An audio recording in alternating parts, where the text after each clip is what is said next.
بريتان تنسجر ب110 مليون براب هنصة أمره هطاناتن كنكن نفس صور ولاداتن بتأمة خسرح مخانو تحبيرهم بيرو فاينانسن متحبارن هفتن تقراي أب هنصة أمره هطاناتن كنكن نفس صور ولاداتن عديتاتن بتأمة خسرح دما هزوز تبع لملأخ تحليف لهم بيرو فاينانس متحبار هفتن تقراي مس بانك عالمين منشتر جنزبن بمتحبار كاب زتفرلي أبات أيو كل ورداتات قولاتن بينن أبرقل ليجلان بس سوكلو فزم تأكلات أب بروجكت لمعات هاي لسب ما أخل بمقوار نزوق نوم حتى ملكيتو زتو كم زلت حبيرهم مختل حلف بيرو فاينانسن متحبار هافتن تقراي تقبر أبزقي ولدو سرافيل تكالون بدرك نكوينات نستحاسيا شدوشت ورداتاتن أبنورن مملاش مش مدرك تأكلات حابيرو شرح كم زلو قليسهم أبزحزو وانا بورداتات قولاتن بيننا برقلن يتشلان أب هنصة أمرون هتاناتن كنكن نفسة أورن ولادات ديتاتن مسرح مجمار ونرديهم أب سلستين ورداتات كاب بانك عالم استرخب 110 مليون بربجت كم استسلع نستغسو أتحابري channel حدا ايتا مارزريهون نتي مدبهن تتغبراون مغبار ببركو زركبو تكالات هدلاي كتتل كغبرو دمات او تقريبا ملهم تساتفتيت مدرخ دما بخويناتن درقن استحاسي كفال حبرتسب كبابيوم ناب نبرن مملاساب زغبر صعر بصحيتهم كم زفصمون بمرغاص بروجكت هنصة امرو دق سبات بعودታት تمرتي طعنا نحرشان تساتفون تتقامنتن دقانستيو ماخل بمغبار كم سرحون تحبيرولم كتما مقله عصو اخيباي سالت كم زلو تحبيرو بريزيدنت غزياو محدار تግራይ جنرال تادس ورد زركبوم امرارحان غزياو محدار مسرح فصامي تحوحاتن لعلوت ازز سراويتن عصو اخيباي سالت كم زلو فلفلات حبيرو ملهم بقدمت مالقتري طرعان كسمعو مسعود قوم زمصو كالوت ابلات حيلታት تا تግራይ بتمساسالي اب هنصا بيت صحفت غزياو محدار تግራይ ترخيبوم يم استوسنو ابلات حيلታት تግራይ دما نبيت صحفت دمصيان تግራይን بمخاد نغالطياتاتن كالو سرحتينታት تتكالون وصيومنا بغزوم كخدو كم زغد دويوم اتوم زحبريتاتات زملاختهم بسنكدو مافنو تلفزيون دمصيانه تግራይና አስታት 2 ሰዓት ተቋሪጡ አጋግዘ ዳግም ከምዝ ጀመረ ካብ ስራሕተኛታት ተተካለ ዝተረኸበ ሓበሬታ እዩ ተመላኺቶም እቶም አባላት ሓይልታት ትግራይና በህንጻ ግዚያው ምሕዳር ትግራይ ምሰምርሑ ዕጥቁኹ ማራጊፍኩም ናብ አዳራሽ ህንጻ ግዚያው ምሕዳር ትግራይ እተው ተባሂሎም እንኳን ተነበሩ ምስ ሓላፊ ቢሮ ሰላም ጸጥታን ትግራይ ሌተናል ጀነራል ፍሳህ ኺዳኑን ካልኦት አዘዝትን ወን ተዛትዮም እዚኦም ወን ተመሳሳሊ ሕቶ በመቅራብ ምስቶም አዘዝ ተዘትዮም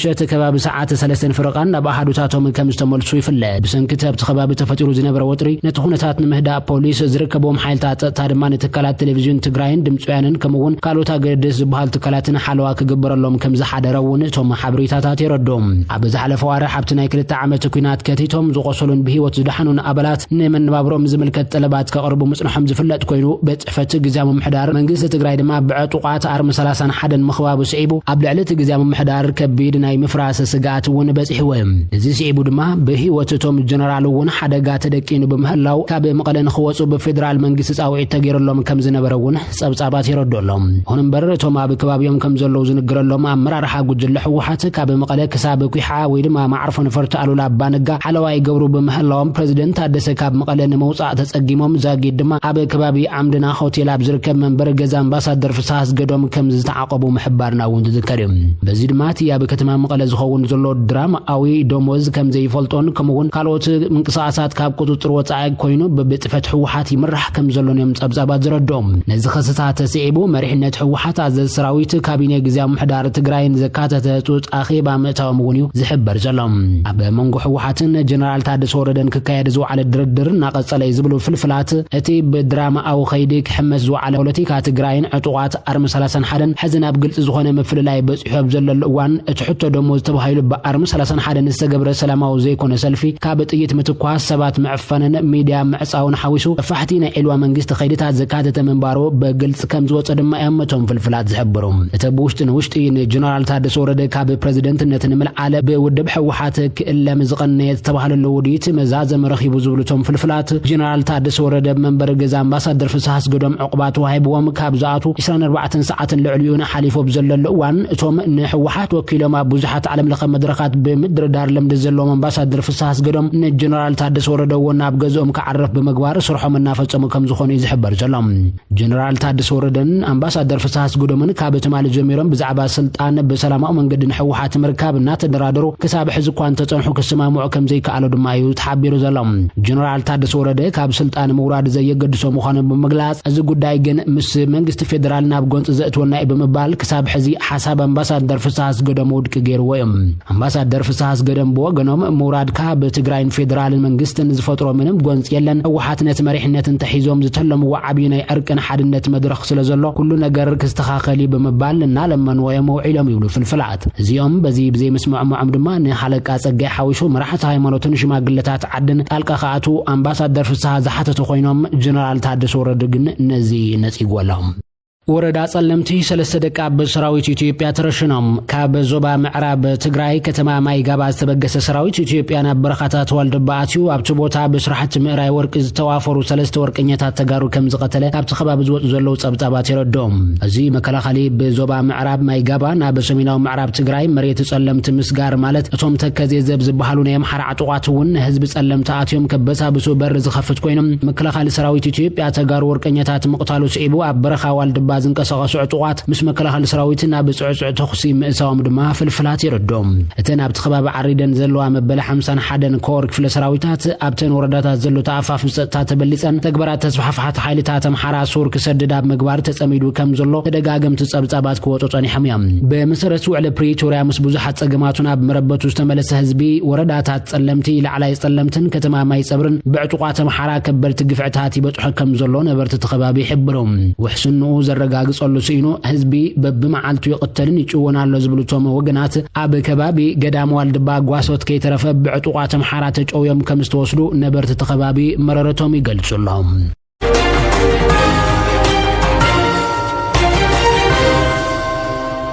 ጀነራል ባጫ ደበሌ ወታደራዊ ትሕዝቶ ከም ዘለዎ ዝተገለጸሉ መጽሓፍ መሪቆም ኣብ ወታደራዊ ለመመደ ዓሚቕ መጽናዕቲ ተመስሪቱ የጸረ ሽምቅ ውጊያ ጥበብ ማለት እውን ጸረ ደባይን የውግእ ስልትን ብዝብል ርእሲ ብጀነራል ባጫ ደበሌ ዝተጻሕፈ መጽሓፍ ተመሪቁ ዘሎም ኣብ ስነ ስርዓት ምረቃ ላዕለዋይ ኤታማዦር ሹም ፊልድ ማርሻል ብርሃኑ ጁላ ምክትል ላዕለዋይ ኤታማዦር ሹም ጀነራል አበባው ታደሰን ዳይሬክተር ጀነራል ግልጋሎት መርበብ ሓበሬታን ድሕነትን አምባሳደር ሬድዋን ሁሴንን ሓዊሱ ካልኦት አመራርሓ ክልልን ፌደራልን ከም ዝተረኸቡ እቲ ጸብጻብ ይረዳ ጀነራል ባጫ ደበሌ ጆኖሳይዳዊ ኩናት ትግራይ ሲዒቡ በደቅ ትግራይ ብልዕሊ ዕስለ ወረርቲ ሓይልታት ዝተኸፈተ በረቃዊ መጥቃዕቲ ሲዒቡ ዳግማይ ኮር 604 ዘጋሃዶ ፍራአሉላ ነቲ ኣብ ትግራይ ብፍላይ ድማ በረኻታት 7 ሕጉምን ወርቀዲኖን በዚ ጀነራልና ተመርሑ ዲኖ ህበይ ዝተኸደነሉ ዕለት እንትኸውን እዚ ሰራዊት ኢትዮጵያን ካልኦት ሓይልታትን በመርኮ ንመቐላብ ዘምርሕሉ ዝነበረ እዋን ኣብዚ መልኪቱ እቲ ናይ ሹዑ ጀነራል ናይ ሕዚ አምባሳደር ባጫ ናይ አትሌት ኃይለ ገብረስላሴ ዓብይ ጉያ ዝብል ሽም በመሃብ እቲ ሰራዊቱ ዘይኮነስ ሰብ ስራሕ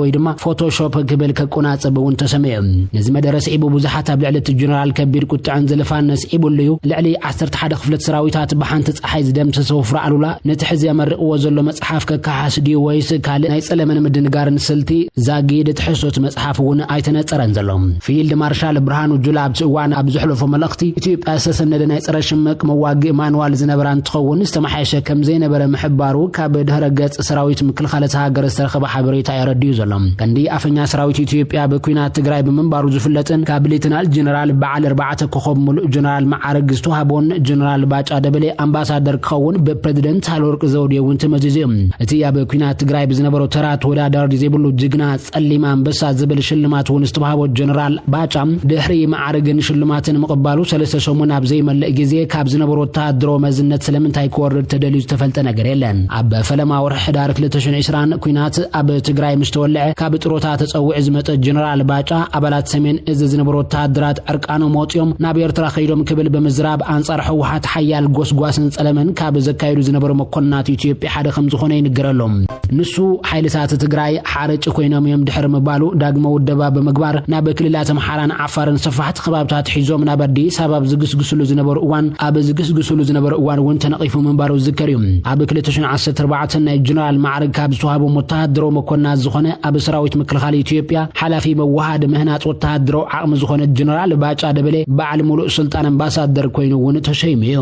ላዕለዋይ ወታደራዊ አዛዝ ዝነበረን ምስ ኩናት ትግራይ ስሙ ዝለዓለ ጀነራል ባጫ ደበሌ ምስ ማዕኸን ዜና ቢቢሲ ኣብ ዝነበሮ ጻንሒት ዘተ ሰላም ንዓይ ዝምልከት ኣይኮነን ናተይ ስራሕ ምውጋእ ጥራሕ ክብል ምዝራቡ እውን ዝዝከር እዩ ድሕሪ ዓመታት እውን እንተኾነ ብሰንኪ ውዕል ፕሪቶሪያ ዝተጓነጻ ኢትዮጵያን ኤርትራን ወጥሪ ሰማይ ዓሪጎብ ዘለሉ እዋን እቲ ጀነራል ካልእ ነቲ ነድሪ ጋዝ ክውስኸሉ እውን ተራእዩ እቲ ጀነራል ዓሰብ ብዘሕጋው ኣገባብ ካብ ኢትዮጵያ ተመንዚዒሉ ከም ዝኣምን ክገልጽ ተሰምዐ ኮይኑ ኤርትራ ድሕሪ ናይ 30 ዓመታት ንጻነት ዝገበረቶ ቃልሲ ነጻ ሃገር ክትከውን እንከላ ዓሰብ ሒዛ ይኩነትን ሃገር ክትከውን ዝግባእ ነይሩ በመባል ኤርትራ ብትሕቲ መግዛእታዊ ምምሕዳር ኢትዮጵያ ነይረት ትብለሉ መጎት ልካ ኣይኮነን ድማ ኢሎም ዓሰብ ንወስኸላ ዝበለ ኣብ ኣዲስ ኣበባ ዝነበረ ኤርትራዊ እዩ ዓሰብ ወሲኹሎም እምበር ዓሰብ ናይ ኢትዮጵያ ሃፍቲ ዝበለ ባጫ ደበልዮም ከምቲ በቕልጽምና ዝበልዎ እወ ብሓይሊ ኢኹም ወሲድኩሞ ኣብ ኣዲስ ኣበባ ንስምራን ሓይሊ ፈጢርኩም መሰጋገር መንግስቲ እንከለኹም ብሓይሊ ቅልጽም ኢኹም ዓሰብ ወሲድኩሞ ንሱ ኢና ነብል ዘለና ክብል እውን ተዛሪቦም ቀዳማይ ሚኒስትር ኢትዮጵያ ነበረ መለስ ዜናዊ ኣብ 1993 ዝመርሖ ዝነበረ መሰጋገር መንግስትን ገዛእ ውድብ ኢህወደግን ንነጻነት ሉላውነት ኤርትራ ሙሉ ኣፍልጦ መሃቦም ዝፍለጥ ኮይኑ እንተኾነ ንናጽነት ኤርትራ ዘይተቐበሉን ዝተቃወሙን ደገፍቲ ስርዓት ደርግ ዝነበሩ ይኹኑ ካልኦት ወገናት ኢትዮጵያ ነይሮም እዮም ኢህወደግ እውን ኤርትራ ከም ትግንጸል ገይርዋ ተባሂሉ ሓያል ተቃውሞታት ገጢሞም ባሩ ዝذكر አምባሳደር ባጫ ድማ በኃይልን በጠመንጃን በሸፈጥን ሀብቱ ኢትዮጵያ ወሲድኩም ይኹም ዝተዛረበኩም ሰብየለን ሕጃ ዓሰብ ዘመልስ ወለደ ይዘሎ እጽሕቶ ከመይን መልስ እዩ ክፉ ነገር እንተመጽዩ እቲ ኃይል ዝወሰድኩም በኃይል ክምለስዩ ግን ድማ ናብ ኃይል አይን ኸይድን ኳዳስ ንተሓበር ክብል ተሰሚዮም መንግስት ኤርትራ ዶብ ሰጊሩ ኢዱ አበ ጉዳት ኢትዮጵያ ይዘቱ ዘሎ ዝብል ክስ ዘቅረበ ኮይኑ ካብ ዶብ ኢትዮጵያ ኢድካ አውጽ ጽምዶ ዶብል ንዝተፈላሉ አካላት ትገብሮ ድጋፍ ዶብል እንተ ዘይኮይኑ ናይ ጊዜ ጉዳዩ ማንም ነብሱ ከከላኸሊ ድማ ክብል ተሰሚዮም ባጫ ደበለ በዛሕለፈ ኩናት ትግራይ በዓል 4 ኮኸብ ጀነራል ክኸውን ዝባቆ ኮይኑ አበ ደባው ኩናት ኤርትራ እውን አዛዝ ሰራዊት ኮይኑ ዝተሳተፈዮም እቲ ኣብ እዋን ስርዓት ደርግ ወታደር ዝነበረ ባጫ ብወግእ ብሰራዊት ህዝባዊ ግንባር ሓርነት ኤርትራ ድሕረ መምራኹ ተለቂቁ ናብ ኢትዮጵያ በመምላሱ ምስቲ ብሕወሓት ዝቅለስ ውድብ ኢህወደግ ከም ዝተጸምበረ ሰነዳት ይረዶም